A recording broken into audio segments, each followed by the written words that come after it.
This video response is going to go out to the Benefeld bunch.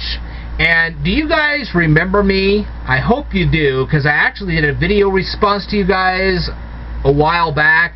Actually, I was watching a live stream. I'm doing a live stream right now, but I was watching one of your live streams, and you're probably going, "You're doing a live stream?" Yes, I am, actually.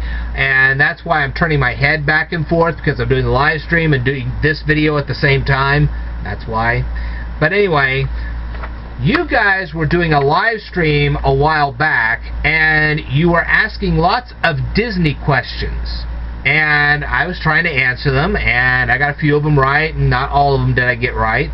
I don't know all that much about Disney. But anyway, I told you guys near the end of your live stream that I was going to actually prepare a slightly harder Q&A for you guys based on the works of James Burke. Now, I don't know if you know who James Burke is, but this is James Burke right here. And a long time ago, and I'm going to show this to you guys here as well, a long time ago he had a television show called Connections. This was back in the early 1970s. And he revived his TV show in the 1990s on the Discovery Channel. First it was on PBS, then it became Discovery. There you go.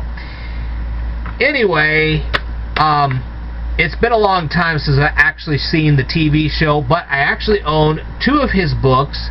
As you saw, I have American Connections. He actually has an original book called Connections itself. And if you ever get a chance to watch his TV show or read either one of his books, it's going to be quite fascinating for you. But anyway, I'm drawing these questions from his books. And I'd like for you guys to give yourselves a chance to try to answer them on your own without looking the answers up first. And then, if you need to, go ahead and look the answers up. And I think you'll find these to be quite fast. I'm giving you a lot of clues, so it's not going to be too hard for you guys to find the answers.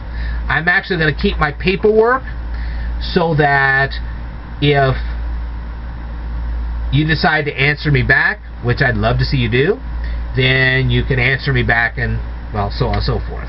I'll have the answers. Okay. Alright, let's go through this slightly tougher quiz.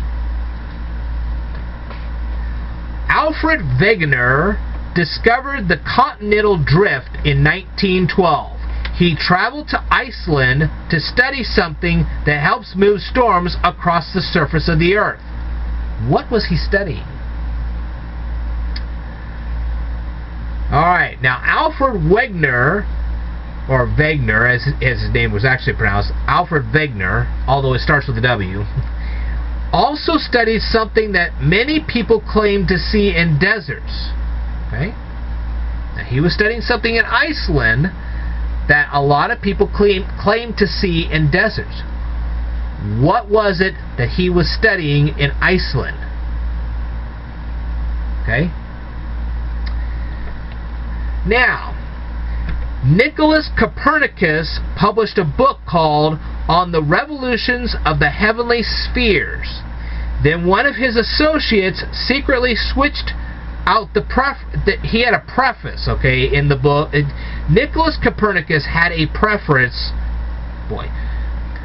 Nicolaus Copernicus had a preface in his book entitled On the Revolutions of the Heavenly Spheres. But this associate of his took out that preface and placed his own preface in the book instead, just before it got published. Okay? Now, this associate also started writing letters to a gentleman by the name of John Hamilton. Okay? So I want you to name the associate of Nicolaus Copernicus, and I want you to give me the name of John Hamilton's doctor. Let's see if you get that right. Now, John Hamilton later on, after this Copernicus book was published, actually annulled the marriage of a famous queen. What was the name of the queen? Okay. Now, there was a guy by the name of James Hepburn.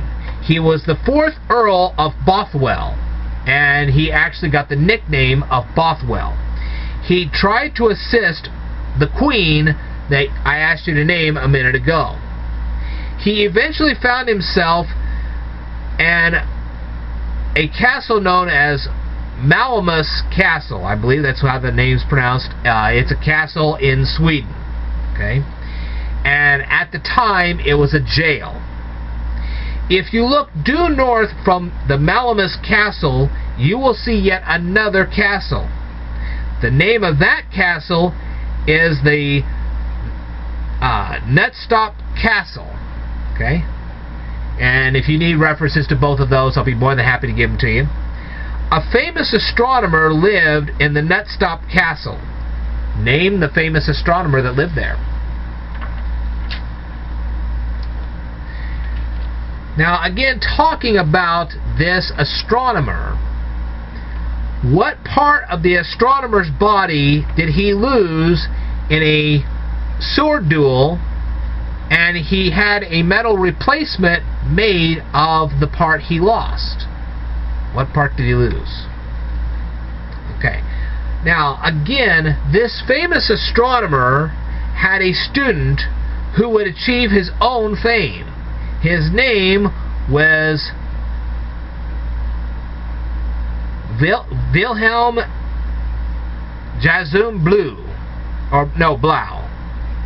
Wilhelm Jason Blau. And that's because it's a German name, okay? What was this guy famous for? Now, I will go ahead and I will place these questions in the description below so you can read them and you can see, and maybe you can do some research on them. Okay, they'll be very fascinating for you to learn.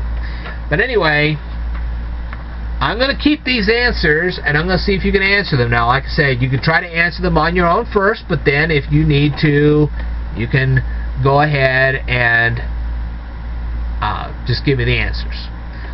Alright. So, anyway,